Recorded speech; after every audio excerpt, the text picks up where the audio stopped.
Here. Okay. What? That's the wrong thing.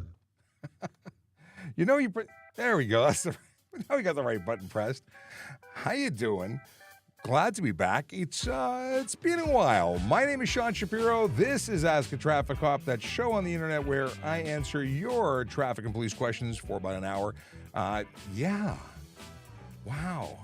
It's Thursday. What is it? It's the last day of November, so lots to talk about. But I'm excited. I hope you're excited too.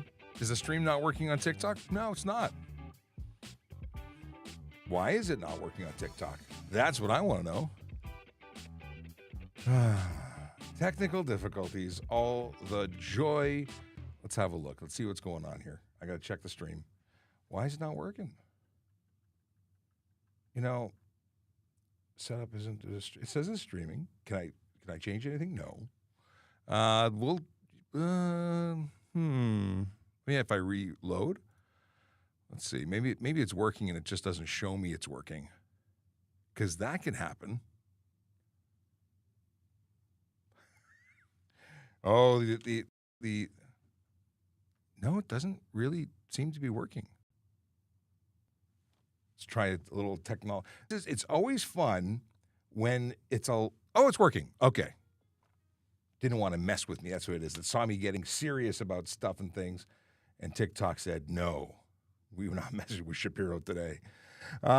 So what are we going to do? We're going to do what we always do, which is answer your traffic and police questions, because that's what we do here on Ask a Traffic Cop. And of course, still, talking about the new space, really enjoying how this room is looking. Still got growing pains, haven't moved everything in yet, but we're getting there. If you're watching, you're probably on one of these channels. Because we're on TikTok, YouTube, Twitch, LinkedIn, Facebook, Instagram, Kick, and the platform formerly known as X, formerly known as Twitter, now called X. I never get that right. That's the only channel where I can't hear from you. I don't know if you're actually talking, because our platform doesn't talk back, doesn't connect. So if you're on that channel, if you're on X and you want to ask questions, well, jump onto one of our other platforms, because that is an option. You can actually go to youtube.trafficcop.ca. You can go to trafficcop.ca and choose one of the other options, because we're all about options here. Okay, a couple of hellos, and then we'll get into our stuff. So we've got Michael, he says, good morning, stranger Shapiro. He's not actually calling me strange. He's calling me a stranger because I've been away for a while in terms of off camera. Had a conference on Monday where I got to meet up with Akela Draconis for a bit. And talk about traffic stuff. It's very exciting.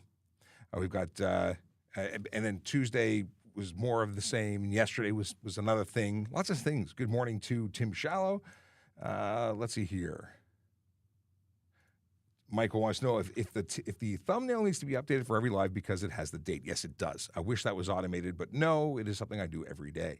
And we have Nihai, who's watching on TikTok, and TikTok is working. In other words, comments on TikTok will show up on the show, which is awesome. Very, very cool. Scott Massey, hey, long time. It has been a while, yeah. For someone who's normally live every single day, this is definitely a long time away. We have here,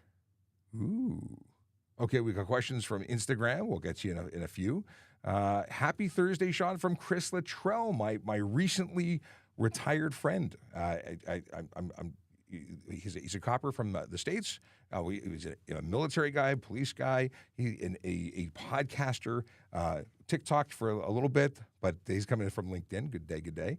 Sean Chen, we've got with a good morning and acknowledging the new setup. Yeah, and I'm standing. This is totally different. Like I can move over here.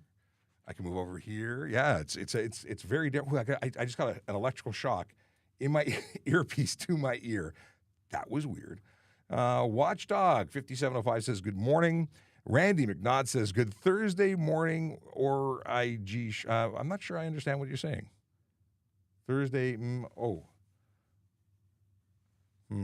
trying to remember. I think it was just Thursday morning with some spaces added. Good morning to you, Randy. We've got the Grinch coming in from Twitch, possibly the only person on Twitch. Good morning. Whoa, what happened to the pretty decorated room? So here's the thing. The other room had thumbtacks in the walls to hold up these signs that I have. I have these signs. They're great signs, but I don't want to touch the walls. They're so nice and clean and new.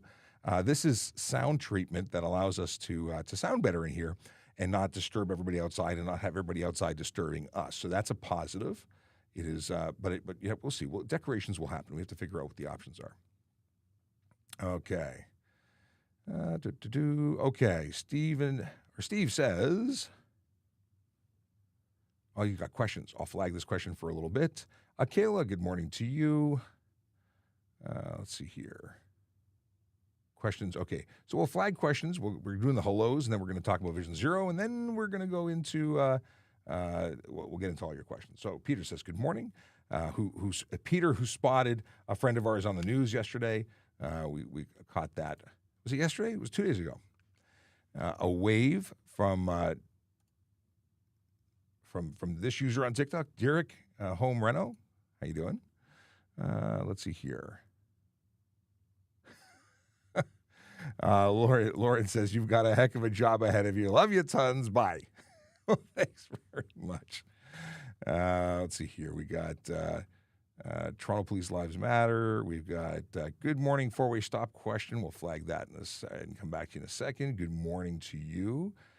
Erica Perry says, good morning, officer. I hope you have a good day and stay safe. Thank you so much.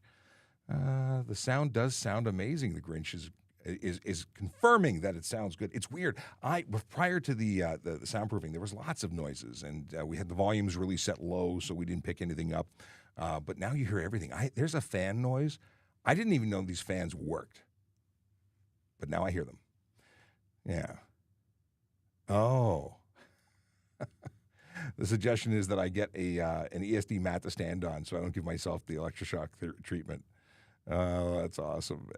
Q says, you finally moved into the room. I've been in the room for months, but the room is now treated. So there you go. Let's see here. Questions? We'll come back to that. Dom says, good morning. Okay. Jamie Johns, talking about ATV license plates. Can you get a ticket for crossing the HOV line? I talked about it in a comment yesterday. We'll come back to it. Why are some of the signs on the highway green and some of them blue? I think I once upon a time knew the answer. We'll come back to it. I got some coffee. Okay. Kevin Chen says, keep up the great work, Shapiro. Thank you. Let's see here. Am I paid to do these interactions? We can certainly talk about how that all works and what I do. So I'm not paid by TikTok, but I am an on-duty police officer currently working at Traffic Services. I am paid for being a police officer. So yes, all of the content that I create here is, well, I shouldn't say all of it. A lot of it is done when I'm at home, and I should be doing other things, but I'm editing and responding. But the videos that I film are generally while I'm at work. Unless it's on my dash cam, that's a different story. I get hello here. Okay, Harmighty, we said good morning. Okay, we'll flag this for a second. Lots of fun stuff. We'll talk about employment unit because we're hiring. We're always hiring. I shouldn't say that. When I originally wanted to join, there was a hiring freeze. Okay, and now you can become if you're looking to become a police officer, if you would like a job in law enforcement, now is a pretty amazing time to do it. Truly, your opportunities are everywhere, and I mean that like North America wide. A lot of people who are not interested in law enforcement or haven't realized how good of an opportunity, what a great job it is. So we'll talk about that in a little bit. If you are somebody who's studying to become a police officer or interested in becoming one, please let me know. Okay. Does Ontario have no chase law for dirt bikes? Talk about that. Mike, thank you for the thank you. Do you ever go to crime scenes nervous? I don't go to many crime scenes, but I think anytime you go to something you don't know what you're getting into, there should be some nervous. If you're not nervous, there's a problem. Killer Bee Tactical says that's outstanding. I'm assuming that's in relation to the shock, but good to see you, brother. We have Killer Bee Tactical. So was it? Am I going to say this correctly? Was a federal police officer, now retired, and is a beekeeper. Thus, the Killer Bee Tactical. Let's see here. In Kentucky, I got to make a visit out to say hello. Okay. we got? Oh, an answer to the question from Akela and Michael. Akela, who works in traffic management, says blue signs are collectors, green are express. Very cool. I don't have to answer it now. It's been answered. I'm going to unflag it. Let's see here. Clara says, be safe out there. Thank you for all your hard work. I'm trying to get into mobile crisis work. Awesome. And then it got cut off. Unfortunately, some platforms support lots of characters and others don't. Good morning to Chase. I thought it was a hello, but it's a question, so I'll leave it for a little bit later. With the police. So Claire wants to get into mobile crisis with the police. Cool. If you're doing it as a police officer, you got to be a police officer first. If you're doing it as a nurse, because there's nurses that get into mobile crisis that work with police, that's an option too. Jerry's Driving Academy just came here for the comments, and they did not disappoint. Awesome. All right. We're going to talk about why they changed lanes.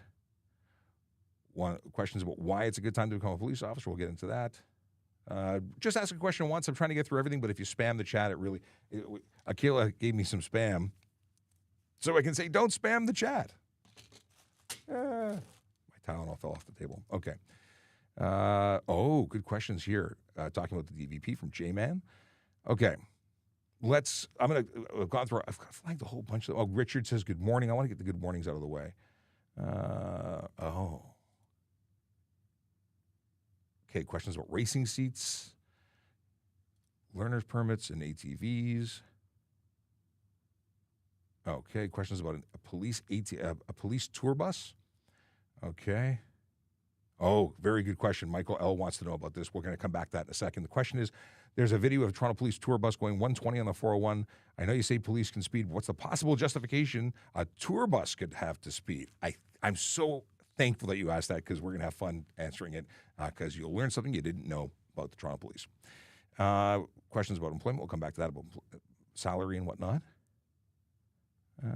What's the proper way to notify? Okay, difficult to get in. Batman says thank you. Well, listen, if Batman's saying thank you for what I do, then that's a high achievement. I'm a Bat fan. Yes, I am. I don't know about your content, but just Batman in general, I appreciate. I like the movies. Okay. Well, let's, because I'm going to keep, I think we can finally get into Vision Zero. Yeah, we'll quickly talk about Vision Zero. If you didn't know what Vision Zero was, let me break it down for you. We have dedicated officers throughout the city who go out and respond to 911 calls, and we have officers who respond to behavior. Yeah, and that's really what Vision Zero officers do. They respond to the behavior that they see. They assist the officers in divisions who are doing the same thing. They're looking for drivers who are driving in such a way that they're being dangerous. They are conducting themselves and engaged in activity that is known to lead to serious injury and death. Now, the activity that we're looking for, that they're looking for, that is the big four. I'm stalling so I can get to the button. The big four is speeding, aggressive driving, distracted driving, and impaired driving.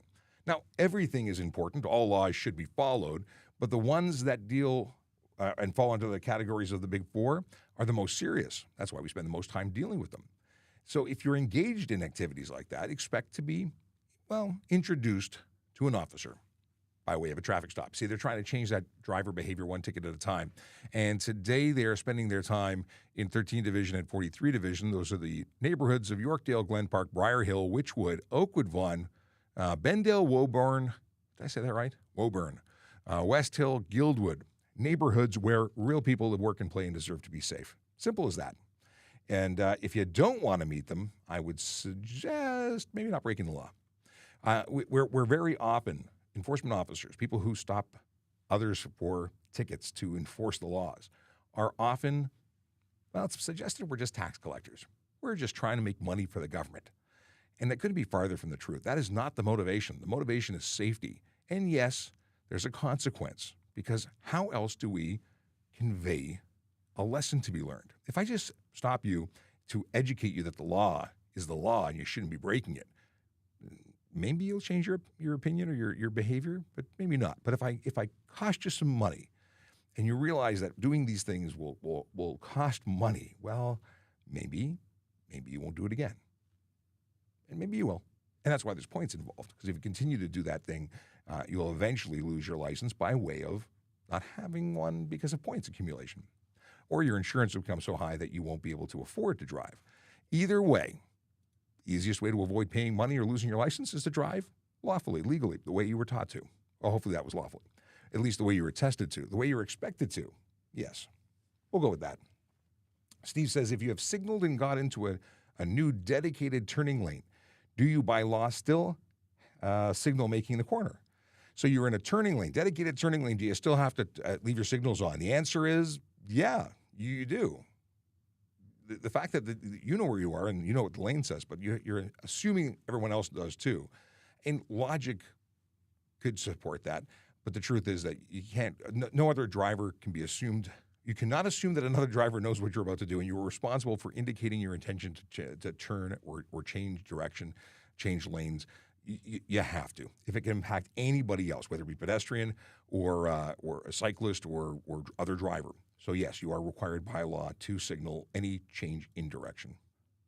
Fortunately, you don't have to signal going straight. That's sort of a given. Question I addressed earlier, I think it was just in the comments, but the deal is they want to know if you can get a ticket for crossing the solid HOV lane. And it's not, there's actually 3 lines on an HOV lane. So you have 2 solid lines with a diagonal checker in the center.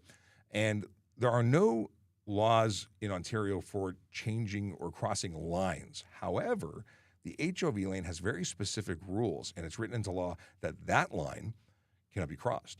And then there are signs supporting it. So where a regular lane, solid or hashed, does not have a ticket associated to it, there is a ticket for disobeying a sign. There is a ticket related to the HOV. So yeah, you could be charged for doing that. And the whole idea of the HOV is to pass through all this traffic. And there are very specifically marked areas where you can enter or exit the HOV.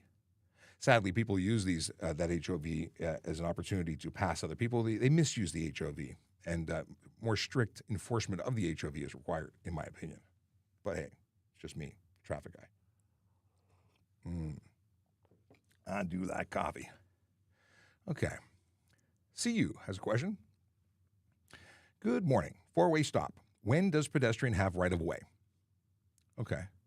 So the pedestrian who approaches the intersection looks left and right, and without having any obstruction or anyone who's already engaged in turning steps onto the road, they're lawfully on the road and they are able to cross. But if the driver is going with drivers, it's first to arrive, first to drive, and pedestrians fall into that category. Drivers should be looking to yield to pedestrians. The big thing is pedestrians can't step out into the path of a vehicle that's moving. And I think that there's a lot of confusion there because they do tend to step out. They just go. Not all, but some. And it causes a lot of issues with traffic. So generally when we talk about pedestrians having the right of way, it's when they are lawfully in the road. So if you're talking about who gets to go first, the car or the pedestrian, I wonder if there's anything that specifies, the pedestrian got there first or third, and do they chime in? Generally speaking, when the car is moving in a direction through, you'd be able to cross in the same direction. But again, turning vehicles would have to yield to you. All right. Now I got to go dig down a rabbit hole about pedestrian intersection priority. All right. Question from, I don't know how to pronounce your username. I don't even want to guess how to pronounce your username. Everybody goes 120 to 125 on the highway. Should I go that much on the highway? So not everyone goes, because I certainly don't. I do the speed limit. Sometimes I'm below the speed limit. I stay to the right because the lawbreakers are to my left doing, as you say, 120, 125 or faster. They're obviously creating an unsafe environment. You should not be going above the posted speed limit. It's illegal. You can be charged. I posted a video that I found online of a guy being pulled over for 120 on the 401 by OPP. Yeah, you can get charged for speeding because guess what? Speeding's illegal. Shocking, I know. But no, you shouldn't be doing that speed. And you should stay to the right when you're not doing that speed to let and I don't agree with this, but there is provision in law that says if you're slower moving traffic, you stay to the right. And because we know that people are going to speed, just stay out of their way. because putting yourself in a position where people have to swerve around you or move around you creates an unsafe environment. And that's where people who speed say, the slow people are unsafe. It's not us speeders, it's everybody else. Well, they're wrong, but being the slower person in the left lane is also wrong. And two wrongs don't make a right. Okay. Question. Do I need to renew an ATV license plate? Jamie Johns, I have no idea. I actually have no idea. It's Off-Road Vehicles Act stuff, and I have nothing to do with it. However, Sergeant Campbell, who may or may not grace us with his presence in a bit, does know the answer to that question because he has such items. So I'm going to leave your question off screen, flagged for the event of his arrival. And if it's not today, it might be tomorrow, at which point maybe he'll create a video for you. I don't think he's ever created a TikTok video. Maybe we'll make some history today. We got this one is already answered. We talked about the color of signs because both Michael and let's see here, both Michael and I was going to say Jim, Akela Draconis, had the answer. Okay. We talked about my pay to do these reactions. So I don't think I put you on screen or Caleb said, are you paid to do these interactions? So the live streams, the videos, yeah, I'm a media relations officer. This morning I was at Global Television in studio for an interview about winter driving. I'm the media guy, or at least I'm a media guy. I'm definitely the social media guy. And I am paid for what I do. And if they told me to do something else, I'd be paid to do something else. So far, I'm doing this. But I do a lot of different things. I'm not relegated to one thing. In fact, the reason I've not been on air until today is because I was so busy doing other things. Okay. What is the proper way to notify and slow driver in the passing lane? Well, here's the big question. If the slow driver is in the passing lane and you are doing the speed limit, but the slow driver is slower than you, well, maybe you give them a little high beam or a honk and remind them that they are in the wrong place. But beyond that, you can't do anything. Safely and slowly move to the right, and in a multi-lane highway, you could advance beyond them. You're not passing on the right. You're not making a dangerous maneuver to the right, but there's nothing that says you can't go the speed limit and exceed the speed of the person who's going below the speed limit in the left lane, causing a backup. Now, if I saw that person going below the posted speed limit in the left lane, I would likely pull them over and charge them with unnecessary slow driving. Now, if you are already doing the speed limit and you want to go beyond it, well, don't break the law, because the law says you can't speed. And you have no reason to pass anybody because you're already going as fast as you can lawfully go on the road. Okay, quick question from Randy.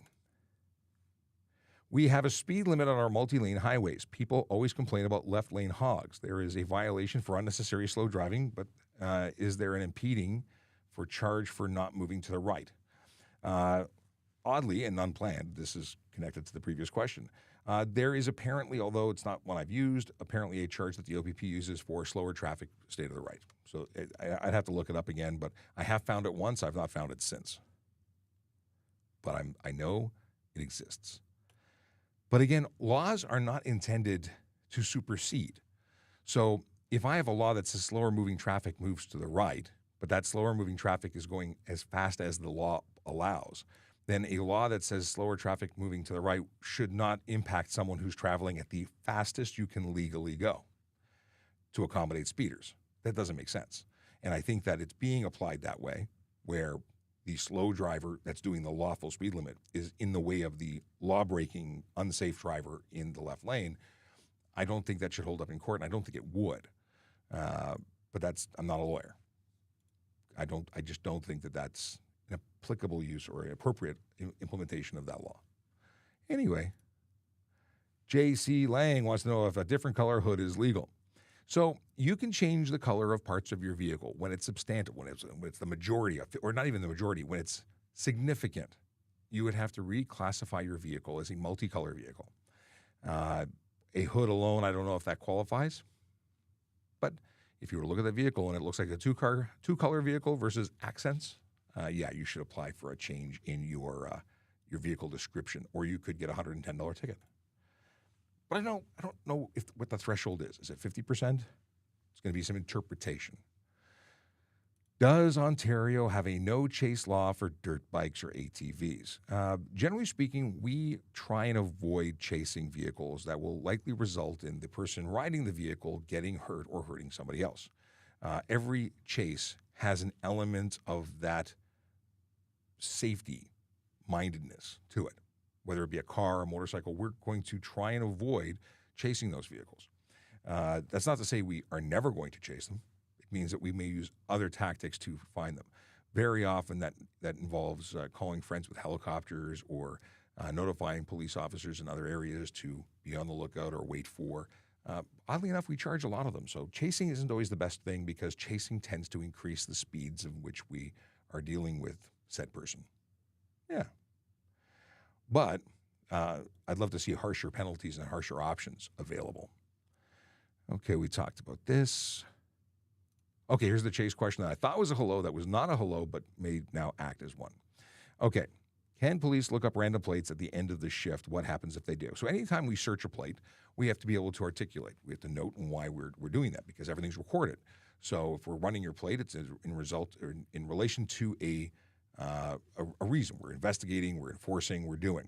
We don't just sit at the end of the shift and randomly check plates. If we're waiting to go in and we're looking for expired plates because we haven't got into the station, that's different. If we recorded something because we want to notify the driver of something and we need to create contact information to be able to further an investigation, that's absolutely the right reason to run a plate. But randomly at the end of the shift, like for what? We'd have to answer for that. And we've had people who've used in the past license plate lookups for the wrong reason, and they were charged for that, like criminally. Okay. Boop-a-doo. Why they make Danforth one lane? No one's riding bikes. People ride bikes all year round. I was just talking about it on TV this morning. We have cyclists that ride in the winter, and they need a safe place to do that. So whether or not the Danforth was the right choice, I don't know. Engineers and traffic people who are not the enforcement and education side, but the engineering side and lawmaker side, well, they decided that it was a good idea. I'm sure there were studies done to justify the expenditure. Yeah, I don't know. I don't generally drive there because it's one lane. It's too much traffic. All right.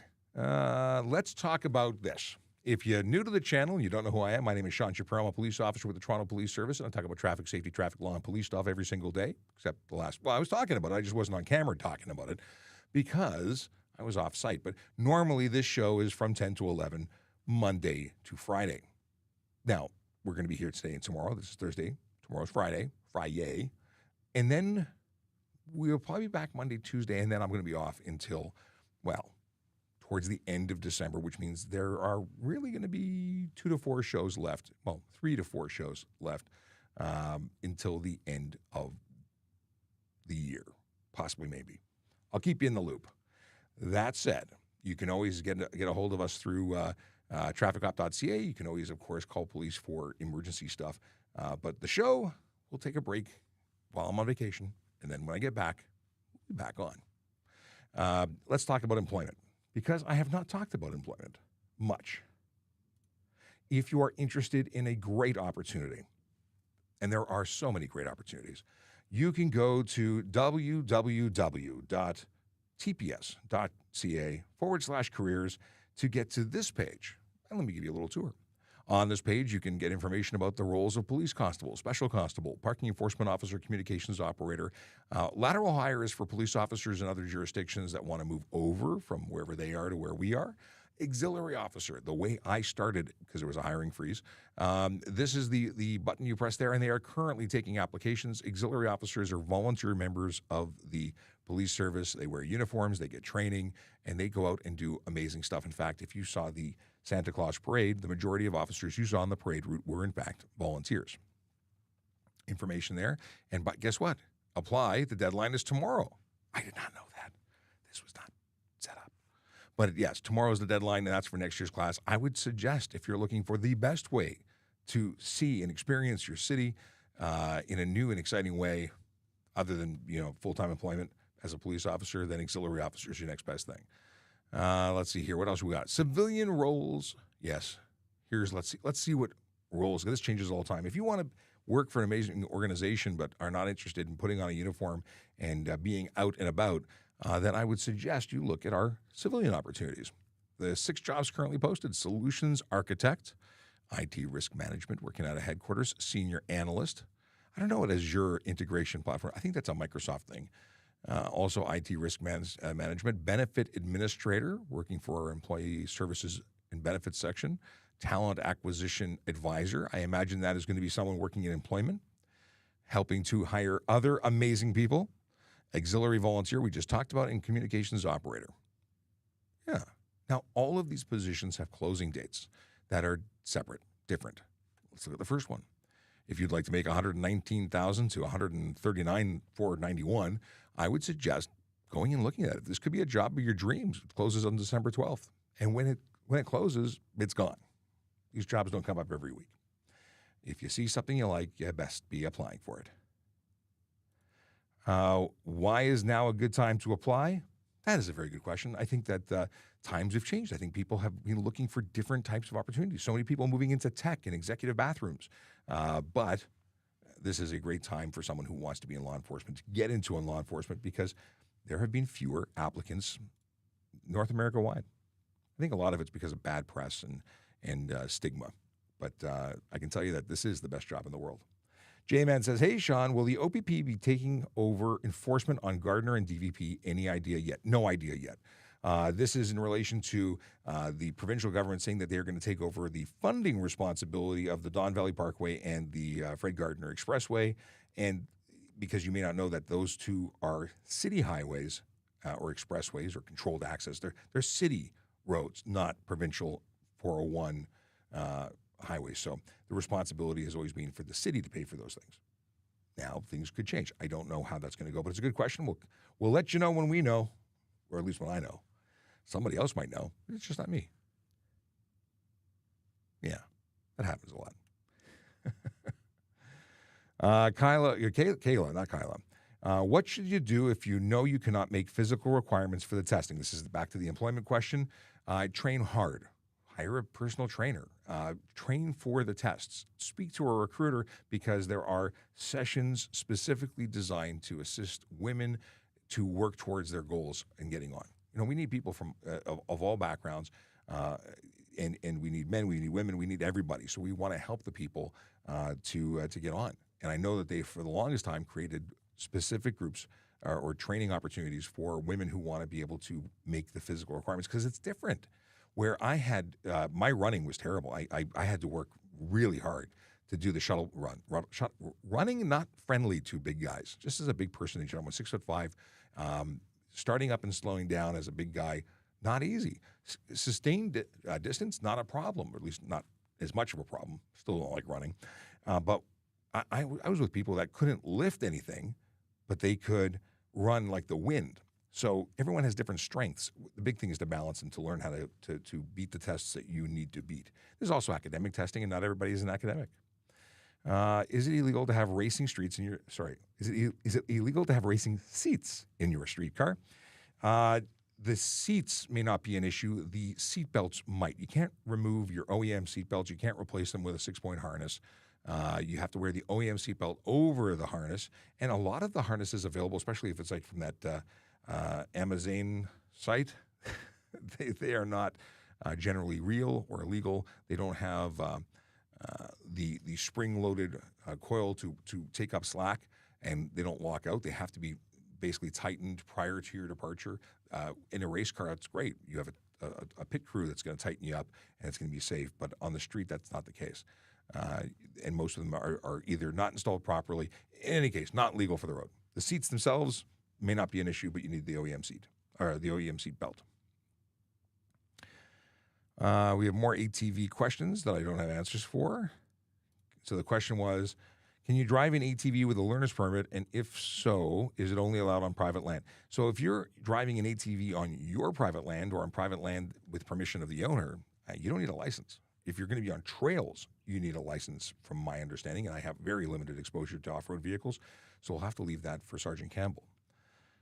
Okay, so let's get on to this question, because this question is awesome.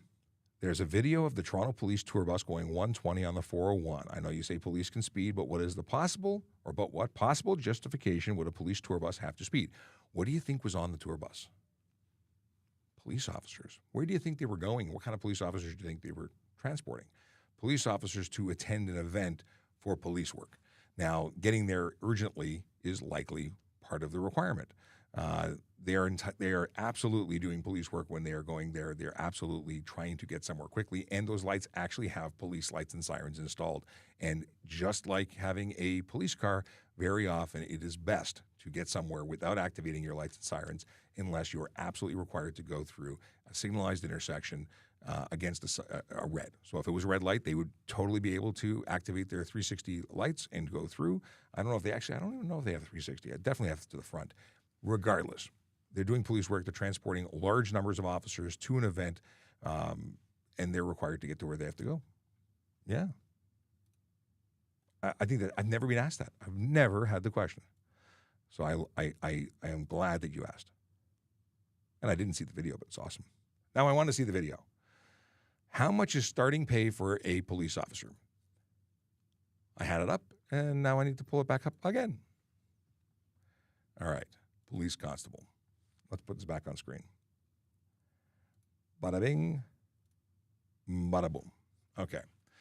When you go to that tps.ca/careers and select police officer, you can scroll down, way down, and there's salary and benefits while I sip coffee.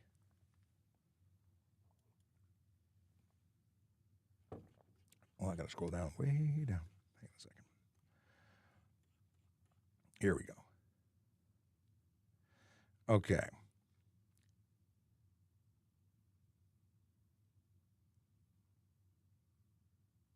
Catherine says maybe in Canadian law enforcement is a brilliant time. To join the police service, it's always a good time. Things are changing. It's a developing industry. New laws, new challenges, but it's still an opportunity for people to help people. I think it's very, very rewarding. Okay. Is this profession really difficult or worth doing?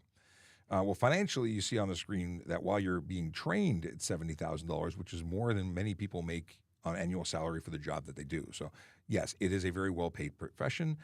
It is a severely scrutinized one. Obviously, you're going to be held criminally responsible if you break the law or if you exert too much, if you do the wrong thing.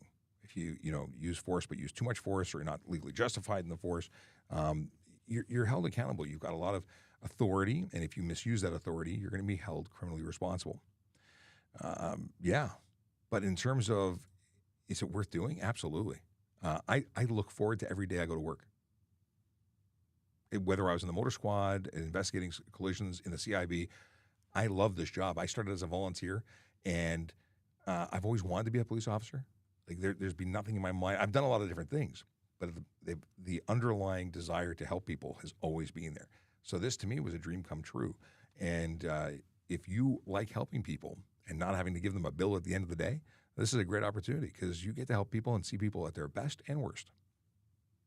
It truly could go really deep into the weeds into why I think it's a great job.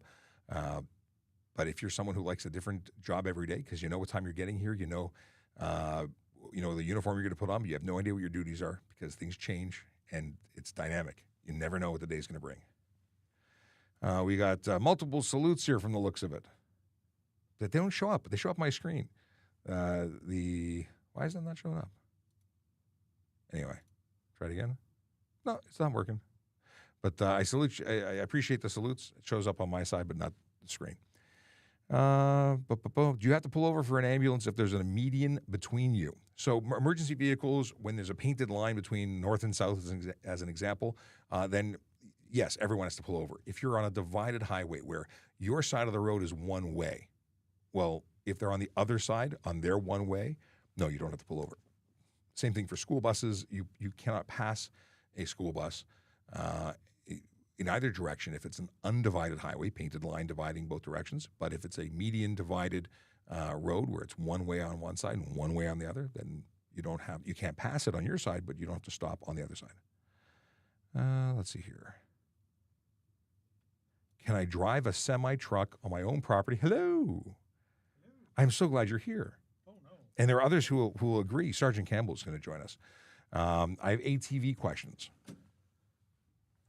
Let me scroll over here. I'll move over a bit. Standing today. Standing's the new sitting. It is. Yes. There we go. Now we actually get to see our real height Height. difference. Yes. And if I stand back here, It doesn't make it any better.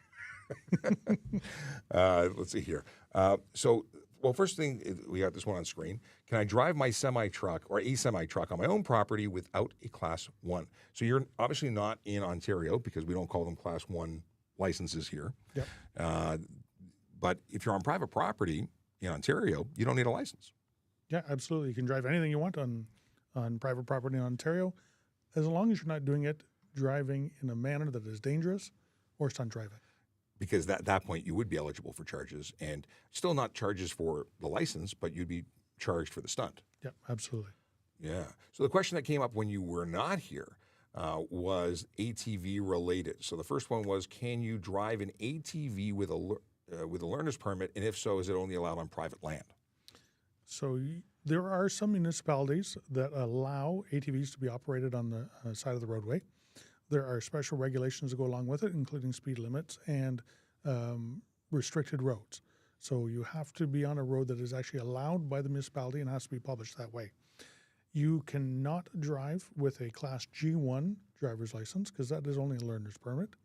But a Class G2, which is an actual driver's license, you can operate an ATV on the roadway. You cannot drive off your own land without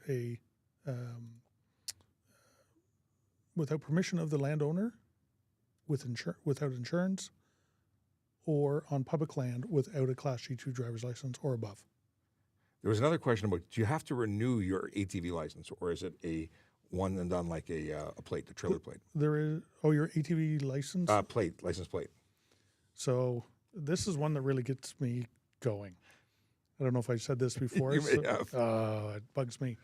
So an ATV that you are allowed to operate on the roadways, you do not have to renew your license plate, get a sticker, pay for it, and pay the taxes for the upkeep of the road. But a snowmobile in Ontario that is not allowed to be driven on the roadway, you have to pay road tax by way of your validation sticker. They did not get rid of it. So yes, you do have to. Wild. $15 a year. Oh, so that's not that bad. It's not, but why would you have to do it? It doesn't touch a road. It's likely because someone forgot that was something that needed to be amended, and they already sent the paperwork, and they don't want to change it. Yeah, that's probably how it got there. Yep, I agree. All right, let's see. Well, we got another question. So here's a question that was asked prior to you arriving, but I'm sure we can both answer the question. What year did you start your police career? For me, auxiliary and court officer was 2000. I started as a court officer in 1995. So 5 years ahead of me. And then in terms of policing, I transferred over from auxiliary sergeant and court supervisor. I became a police officer in 2012, or a cadet in 2012. And I was 1996. Because you started in courts too. Let's see here. We got are driving prohibitions shown on CPIC. CPIC is a database that is managed by the RCMP, allows us to check people, to share information. It's the Canadian Police Information Center. That's the one. Acronyms are everywhere. Yep. So are prohibitions shown? So if you have a suspended license, the license status is actually ministry, but would it show up, they communicate? Sorry. Yeah, absolutely. So both driving prohibition or a driving suspension would both show up on CPIC. Along with anything criminal. Yep. Okay, we got, can bylaw pull you over for speeding or any other offense? So bylaw officers don't have the authority to stop a car that I'm aware of. I mean, you got the folks that are MTO, but they're differently sworn. Right. So they're MTO or provincial offenses officers. Bylaw officers could stop you for speeding on municipal property. Say if you had fairgrounds or parklands, things like that, they certainly can. I was thinking on the road. And quite often our bylaw officers go into, say, High Park that has roadways going through it, and they have the authority there to stop vehicles and stop cyclists. That bothers people. It does. It does. But of course, if they chose not to break the law, they would never meet these people. Well, and the reason they're out there is to make it safe for both drivers, cyclists, and pedestrians. Absolutely. What's the difference between a traffic cop and a police officer in terms of duties? Well, really, a police officer is a police officer. We have the same duties and responsibilities. Our specialties, however, being in traffic or being a tactical officer or a dog handler, those are specialties in addition to being a police officer. Yeah, we all have the basic levels, and we get trained a little bit better on different, as you say, specialties, because you want somebody who really is good at what they're doing, and we can't know everything all the time. So, and we do police work, we do traffic police work, we do regular police work. We can be called upon to do anything. Absolutely, truly anything. But apparently, we don't have hair as traffic cops. No, because you know what? All the extra knowledge pushes out the available space for hair generation. That's got to be it. It's the big brain thing. Does the canned meat have an expiry? I imagine it does. The question is, in our current use of the canned meat as a prop, does it require replacement, or will it eventually just crawl out of the can on its own? I think we're good till May 2025. Oh, very good. That's spam from Michaela. We're good. Let's see here. Chase, we're going to eat that one of these never, times, you know? Never. I will never eat. I don't think I've never tried spam. I have no intention of ever. Oh, I like it. Really? Yep, it's good. Fried spam? Oh, even better. I saw a Jeep on back roads with an incredibly amber light bar facing forward. It did a good job of lighting up the road, but what laws were broken? Well, chances are that was not a lawful road headlight. That likely did not meet the requirements under the HTA. Absolutely not. Most of the LED light bars do not.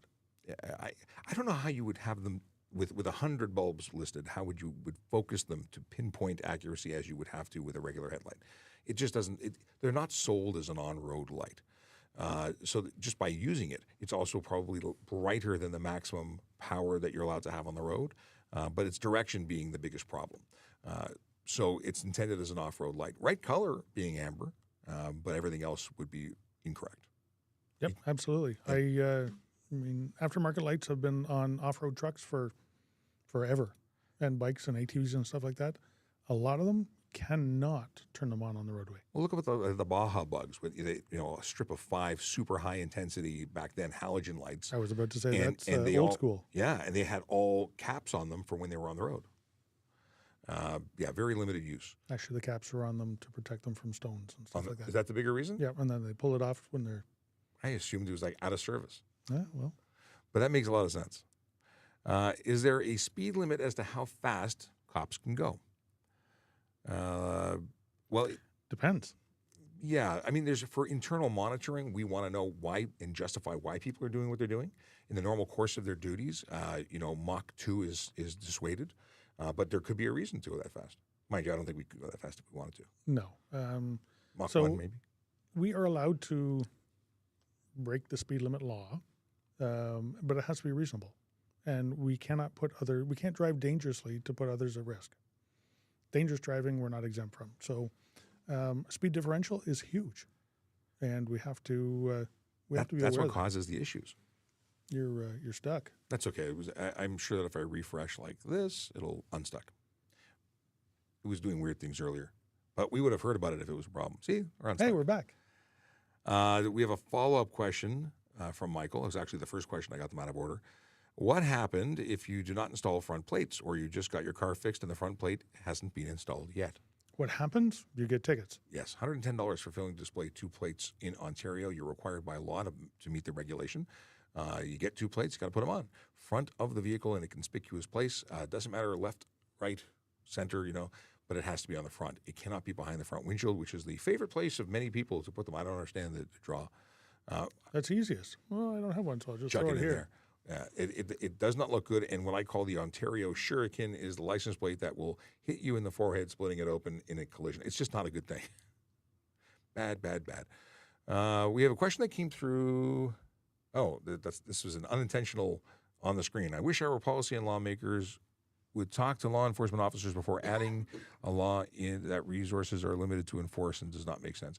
That has nothing to do with us, but I appreciate your desire to only put the appropriate laws in. Yeah, there's a lot of stuff that we could do without, and a lot of stuff that we could do more with. Yes. Yep. There are a lot of laws that we just cannot get to enforcing because there's higher priority calls out there. There's more life-threatening, life urgency calls out there. Well, and it's funny you say that because we get, when I'm on the radio, I often get retired police officers who say, why are there so many trucks that have the tires sticking out? Why are there so many people with license plates that are peeling? Can't you do anything we used to do? Well, the times have changed. We have a lot more people, which means we have more calls for service to go across fewer number of officers, in the percentages. It's a more complicated world in terms of many things, and we're focused on the stuff that leads to serious injury and death. Now, if I pull you over for speeding and you have all those other things, I'm going to get you for all of them. But am I going to focus my efforts in finding the person with the peeling license plate over the person who's doing Mach 2? My priorities are the person who's putting others in danger. My Tylenol fell down. Nope. And then Although Sergeant peeling kicked license it. plate? It is serious. That's If you see it and nothing else is going on, but I wouldn't. My focus of my day wouldn't be to run around looking for license plates, and that's where I'm going with that. I would certainly stop someone if I saw it. although I do know that there's an upcoming campaign with regards to that. Really? There is Do tell. within the city of Toronto. So be warned. You know what? Go and get your replacement if you can now, because it's going to be something that's coming up. Good. It allows people to get away with stuff and not learn to become better drivers because we can't tell who they are. Yeah, that whether that's tinted and covered or peeling or dirty, your plate must be legible at a distance, and for police to be able to see, for the public to be able to see. Folks who get involved in collisions take off from collisions, and no one knows who they are because their plates were hard to read. Yep. So yeah, there's a good reason to enforce that more We're coming. stringently. That's good to hear. I did not know that. Let's see here. Blinding headlights. QC OC says, please, we need to do something about eye-blinding headlights. I will tint my windshield and properly switch to bright LED headlights too. Imagine a bunch of people who can't see clearly driving. Well, don't tint your windshield because that'll get your license plates removed for an unsafe motor vehicle. Dumb. Yeah, really bad. Don't do that. But in terms of enforcing people who are blinding others, I absolutely agree with you. That is absolutely dangerous, and we do write a lot of those tickets. You know what? The mechanics of vehicles have changed an awful lot as well with the introduction of LED lights. So LED lights, an awful lot of them are just LED and HID lights are just the same bulb going, pointed higher or pointed lower.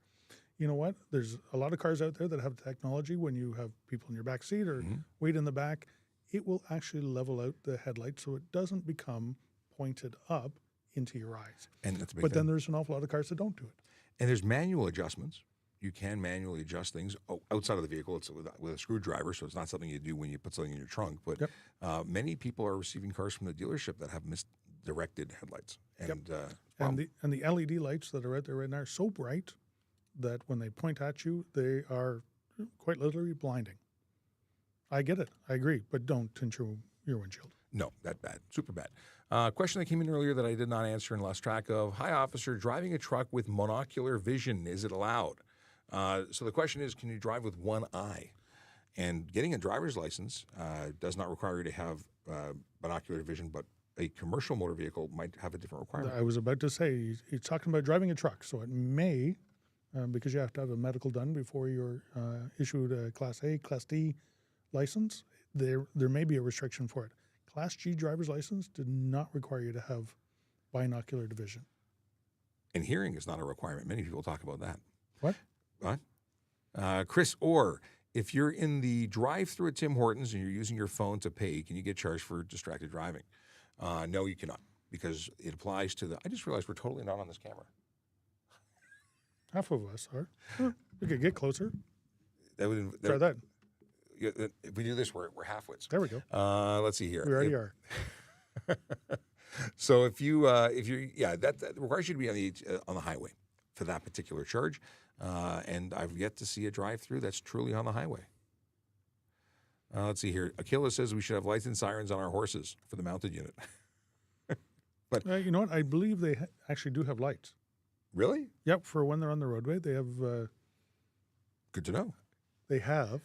tail lights. I have seen those. They do. That's something I regret, being too big to participate. I would have loved to have ridden a horse for work. I like horses. Not enough horsepower for me. No? You need more than one. Yep, I do. We've got a question. Well, can you pass a solid line? Remember, it's saying with caution. Has that changed? Depending on where you are. So in other provinces, you cannot. There is no charge in Ontario for crossing a solid, dotted, colored, or otherwise line. However, whatever you do, you're responsible for. So if you cross into oncoming traffic, you have created a situation which is unsafe. And obviously, bad things can happen, but your choice to do that would be something you get charged for. Now, there are some hard places that you cannot do it. Mm-hmm. Crest of grade, a certain distance before a bridge, viaduct, Railway. corner of Those are usually where you can't see. Well, you can't see, but also there's usually signage to support that as well, regulated signage. Yep. The HOV lanes have signage, and they have very unique lines. The two solid lines with horizontal or diagonal slashes, those are not legal to cross, and for good reason, because you'd be misusing the lane, and there's rules. Yep. And speed differential there is a big, huge factor. The collisions I've seen where people duck into an HOV lane from a standstill and get smoked by the guy doing 100 or 120 are unbelievable. If you want to go see terrible collision videos that are terrible but interesting, Google that on YouTube or YouTube that on YouTube. As opposed to Google. Actually, it is Google. It's owned by Google. Let's see here. We got Kayla says, "Hey, Sarge, missed you at the conference." Yeah, sorry I couldn't go. I had to do police work. It's amazing how that works. We try and do everything, but very often we get our plans get derailed. Zombie says, "Better late than never." Good morning. Good morning to you too. Good morning. We talked about this. So police speeding was a discussion. Apparently there's a video circulating of a Toronto police tour bus doing 120 on the highway. So there was a question as to why we were doing that, and I explained that there were police officers doing police work on that.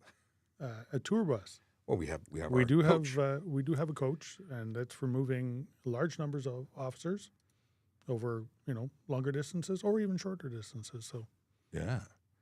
Let's see here. It looks like our TikTok feed has stopped, but we're actually at 11 o'clock, so we'll knock out the last couple of things, and I'll have a quick look over to the other side. Apparently they're reviewing a law to make it illegal to pass on a solid line. Other provinces have it. We're the only one who doesn't, so it makes sense if they bring it. you know what? We'd welcome it. Yeah, For sure. We like laws. Absolutely. And Campbell mentioned not having enough horsepower. Horsepower is a weird imperial unit. A horse can have a maximum of 15 horsepower. Yeah, the measurement is done at how much of a load can it lift in a certain amount of time. Back in my high school automotive class, we did a little exercise, seeing how much horsepower a person could have as we moved up some stairs. And Interesting. so I never did. I didn't do automotive. You're absolutely correct. He often is. Brandon says, "Do police officers get assigned the same car every day?" Some do. Some don't. Most don't. Most don't. Yes. Most frontline police officers take what they can get. Yes. They may have their favorites because some of them are in better condition than the others, but no, we don't have enough to go around. So Greg says, "Nope, TikTok works." TikTok may work. However, the portal to bring your questions over to the other stream seemed to have failed. It's new technology, new functionality that was working, that sometimes works and stopped working. I need to send a TikTok, not a TikTok complaint, but a trouble ticket into a Restream. Hopefully they can become more stable, because it really helps us to have it all in one space. Less work for me. Let's see here. just saw Tyler's comment there. In New Brunswick, you can't pass on a solid line, period. Well, it. I think that's everywhere but Ontario. Yeah. For people who are tourists and got caught driving dangerously under the influence, what happens? There's no excuse for tourists to break the law. They would be arrested if it was criminal. They would charged appropriately and held responsible. And in some cases, they sometimes, depending on the severity, they may not be able to get bail or leave. That's what I was just saying. It's probably worse because we have to make sure that you come back in answer to the charge. Mm-hmm. And if we have no way of ensuring that you come back, you may not be allowed to leave. And traveling after a conviction, problem. Countries can very often deny you entry. Yep. What is this? Can a single rider motorcyclist drive in the HOV? Yes, they changed the law. I can't remember if it was 2017 or 2007, but something with a 7 in it. They changed it where it was no longer required to have 2 up because it was at one point the same as a car. So HOV provincial highways, yes. HOV municipal roads, no. Well, unless it's signed to allow it. I was going to say the HOV, it's kind of a misnomer. They're actually diamond-use multi-function lanes that require a sign to determine or to tell people what you can do and can't do. So our HOV lanes aren't actually HOV lanes at all. And they have more, on the highway, or on the 400 series, there are 2 or more passengers. Most city roads, it's 3 or more. Yeah, but it depends. So always check the signs. But I kind of like being able to use the HOV lanes on the highway. Oh, yeah. On my motorcycle. I agree. That was one of the best things. I wish I was still riding. Let's see here. If someone is impersonating police while being pulled over, what is the safest thing to do? Well, unfortunately, you don't know if someone is impersonating the police. My suggestion is if you're being pulled over and it looks wonky, then don't get out of your car. Roll down the window a little bit. Ask the officer if you have concerns for your safety because you don't think they're officers. Ask them to identify themselves. You can always call 911 and speak to an operator saying, I'm being pulled over by a police officer, or I've got the police officer roadside. Are they really a police officer? Our dispatch is going to know exactly where we are and what we're doing. And if you have question as to whether or not they're legitimate, they'll be able to resolve that issue. But you do pull over, because if you don't and you just say, well, I didn't think you were a police officer, that defense doesn't actually work when you get into a pursuit and escalate things with extra charges. Yeah, absolutely. I drive around. My work car is not a marked car, and you wouldn't know who I was when I'm driving around. It has some lights on it, but I don't always wear a uniform when I'm in it as well. But I do pull people over. I can do it in plain clothes, and I issue tickets as well. So, but I carry identification with me, and if the person has an issue with it, I absolutely direct them to give our dispatch a call, and they can confirm who I am and where I am very easily. Someone named Apple User says, you're ignoring my question, but I don't actually see your question except your comment that says I'm ignoring it. No, I haven't seen your question, but if you ask it again, we can have a look at it. Yeah, none of the questions are getting transferred over, are they? No, but now I'm reading directly on TikTok. So Fahad wants to know if you can wear headphones while driving a tractor trailer. You know what? Driving a car or under a G-Class license, it's not against the law. I don't know if it's anything different under the provisions of the trucking license. I don't believe so. I don't think so either. Although most truck headphones are one-sided, like the ones you buy, because other jurisdictions have laws that require you to have 1 ear free. Ontario's weird that we don't require you to, or we allow you to cover both ears. Most other provinces do not. So it makes sense. It makes sense that you don't cover your ears because you want to hear this, problems like your trailer dragging behind you as you disconnect for some reason because you've done something wrong. Let's see here. What's the difference between city officers and RCMP training? Well, I couldn't tell you what the difference is because I've never been trained by the RCMP, but there is a difference in training. They go to Depot. We go to the Ontario Police College. They are federal officers. We are provincial. So there are differences, but very often what we do is the similar or the same. Yep.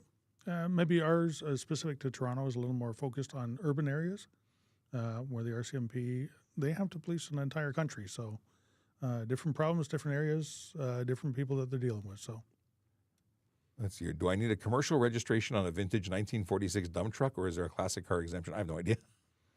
Depends on the weight. Oh, it's based on weight? Depends on the weight. That would be cool, actually. I love old trucks.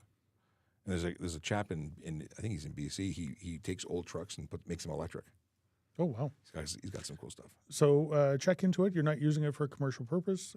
Just like anybody who drives a pickup truck in Ontario, you are issued with a personal use commercial plate. That's the white background with black lettering as opposed to the white background and blue lettering that are on the license plates. You may need a personal use plate, but you may have an exemption, depending on the year and the weight, for a historic vehicle plate. Charles wants to know what the law is on yellow headlights, and the answer is yellow is legal in Ontario. I don't imagine it's illegal anywhere else, but I can confirm it's legal here. Yellow and white, those are the only 2 options for headlights. Yep, and some cars just come original from the factory with yellow headlights. I can think of back when we used to have Citroën over here, when they actually imported them, they only came with yellow headlights. Dunk11 says, thanks for being here. Is a bike rack at the back of your car blocking your plate a ticket? It is. Oh, for sure. Yeah. And very often people say, well, the police do it. And the police do it. And we have very clearly marked vehicles, but we still have technically a problem there. And we've been making some suggestions that there are other options or a relocation kit for plates. Yeah, to make it absolutely. proper. And we're actually bad at that in some of our vehicles. And second of all, you just said doo-doo. Did I say doo-doo? You said doo-doo. I said we both said doo-doo now. What's the rule on plastic covers on license plates? Here in Manitoba, it's not legal, mainly in city bounds. Well, our provincial law says that you can't cover your plate in any way, shape, or form. You can't leave a frame. Even clear. Nothing. Even a license plate frame, just covering the edge of it. Technically, nothing can be in front of that license plate. And I imagine we'll be seeing more and more. I was talking to Jerry Agar on News Talk 1010 recently, and he asked about that very question. And he said, well, what does it matter as long as I can see the numbers? I said, well, how do I know what province or state it is? There are places that they have blue writing and white background, but they're from another country. So it's a problem. We need to see the entire plate to properly be able to identify and classify it. Yep, absolutely. Okay. The one there about the trailer hitch? Is leaving a trailer hitch attached illegal when not in use? Wendell wants to know. So leaving it in is not unlawful unless it obstructs any part of the license plate. If it's close enough to it that it's blocking like the the bumper-mounted ones. The bumper-mounted ones, or even the receiver hitches.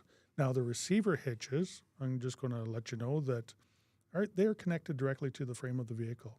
They don't have the ability, like your bumper does, to absorb a certain amount of energy during a crash. You are going to be, although in a low-speed collision with somebody who rear-ends you, you'll cause more damage.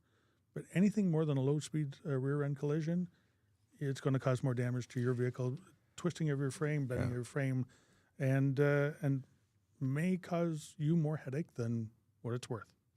The big thing is that your bumpers all have these wonderful crumple zones, and they absorb impact. Your frame does not. So it is a hard stop when you hit that. Changes the dynamics of a collision, can increase the injuries, can increase the damage. So things to think about. Some people say, hey, it saved my bumper. Yeah, but it cost you a frame. Yep, absolutely. All that energy has to go somewhere. So we got Inky says, I got stopped for eating. Then he tried to switch up the stop by saying my window tint is too dark. I'm guessing it was cut off. Can they change that? Well, eating is not necessarily illegal unless it's interfering with your ability to safely operate your vehicle. Is that a legit reason to stop someone? Absolutely. If you then notice that you had a tinted windshield or a tinted windows that were illegal, that's a reason to continue. He could write you one of those tickets, both those tickets, either one. I've done it many times where I've stopped somebody for one offense and taken a walk around the vehicle and found something else and found something else, and then... I pulled someone over for a bike rack. They ended up with 7 violations. They had tons of issues. And actually, I felt bad. So I wrote, it was like 3 tickets and 4 warnings. And they had a ream of paper 6 feet long, and they weren't happy. Like, well, I'm not going to get tickets for all of them, but if you don't fix those things, next time you're going to get tickets for all of them. So I thought I was being nice. How long is the training for policing in Ontario? The initial training, but then there's continuation of training because it's a lifelong training. It's a forever training. Yeah, we never stop. So the original Ontario Police College, in Toronto, we come to the Toronto Police College first. We're going to learn a little bit about the Toronto stuff. We go to the Ontario Police College. I believe it's 13 weeks. I don't remember. I believe it is. That's how long ago it was. Yeah. And then you come back to the Toronto Police College again and learn more of all the stuff you learned. And then you have 10 weeks of coach officer training, and then you do annual recertification and expansion, and then 6 to 10 or 100. I don't know how many courses we do a year where they get online training and shift training at the beginning of your cycle. Like there's a lot of training, and for good reason. The world is changing and updating, and we need to know what's going on and what to do. Let's see here.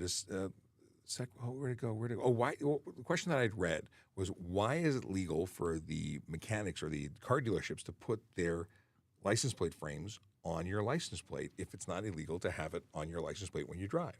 It's a great question. Well, I know why they do it. They want free advertising. Yep. Why is it legal? Well, they're not driving the car. They're putting it on your plate. You're driving the car. You're responsible. So the first thing you should do is take it off. And you know what? There are retail stores around that'll sell you license plate covers, tinted license plate covers, tinted stuff for your windshield. I mean, they'll sell it to you if you buy it. But if you drive on the road with it, you're the one getting the ticket.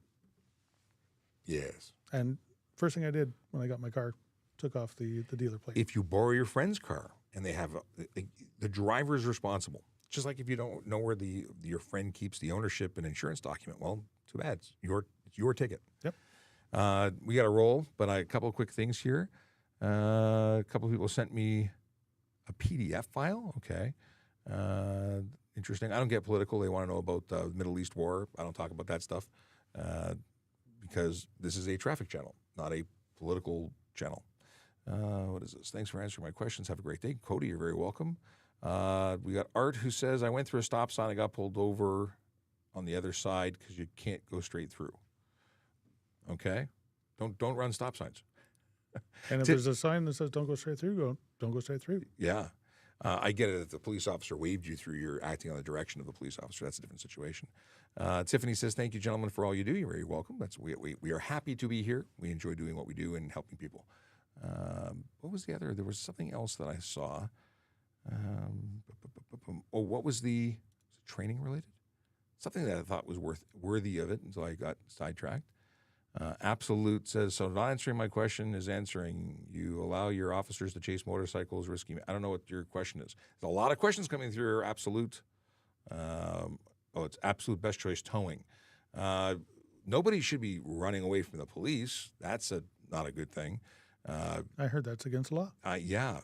So in terms of chasing people, here's the deal, and I don't know what your question was specifically, but we don't want to chase anybody if we don't have to. And if it's going to put others at risk, we're going to choose to not chase someone because hurting someone or causing a collision by way of pushing someone to go faster, that's not the best option. So identifying them prior to even turning lights on is the best way to go, and then we'll just meet you at your house and arrest you there. But there are circumstances, depending on what it is, that could lead to an ongoing, not an ongoing chase. We find some other ways to do it.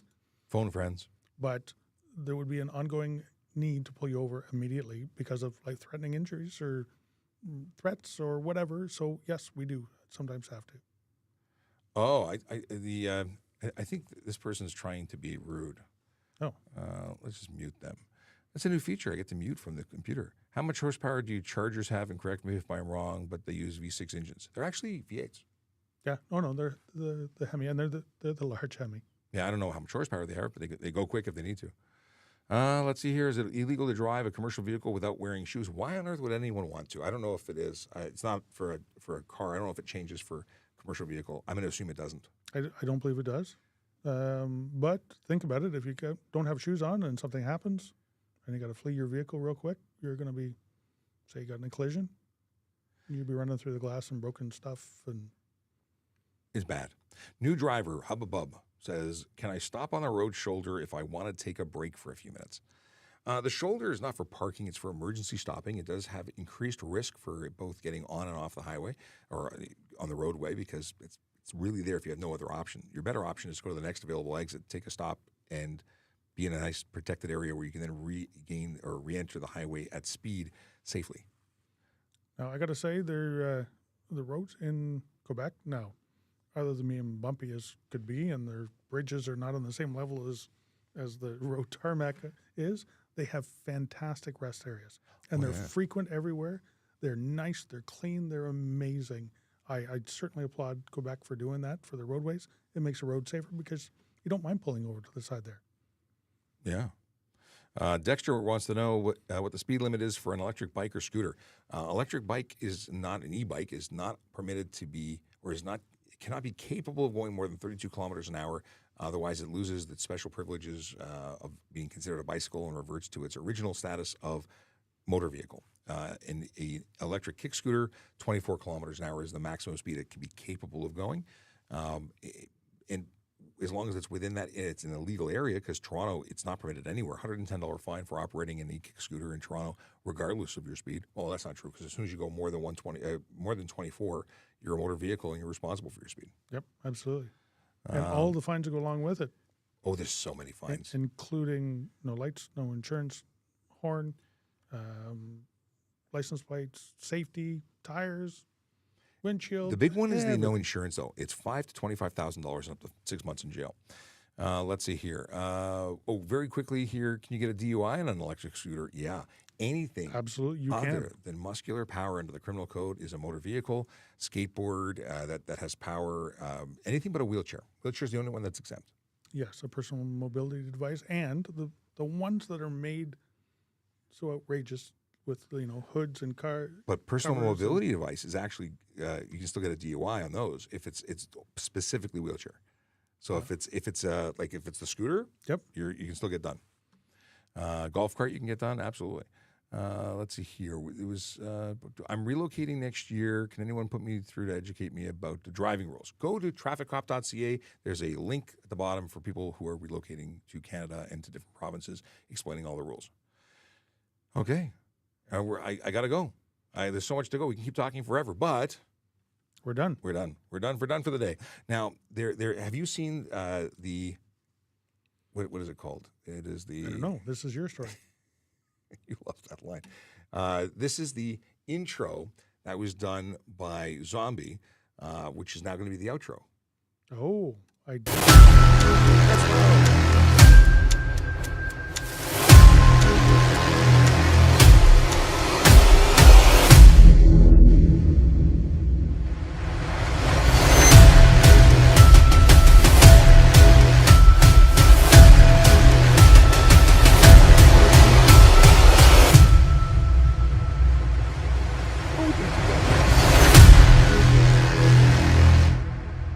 Okay, just because we didn't do the dad joke, and it's a reminder, I've got a bunch of dad jokes here. I used to be addicted to Thanksgiving leftovers. I had to quit cold turkey. I'll give that one. Yeah, that one was good.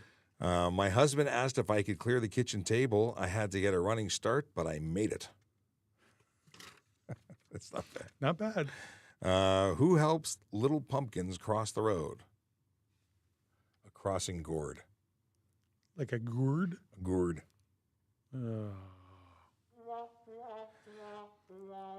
I lost my job as a masseuse. It wasn't a specific incident, but I guess I just rub people the wrong way. That's not bad. If you ever open your own business, try selling stoves. You'll offer a range of hot products. Okay, not bad. All right, last one. Then I gotta go. Okay. Well, I got two. What do you call a snowman with a six-pack? An abdominal snowman.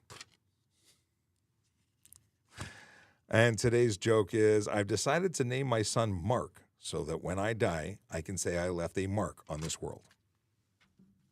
All right. Yeah, that one, not that great.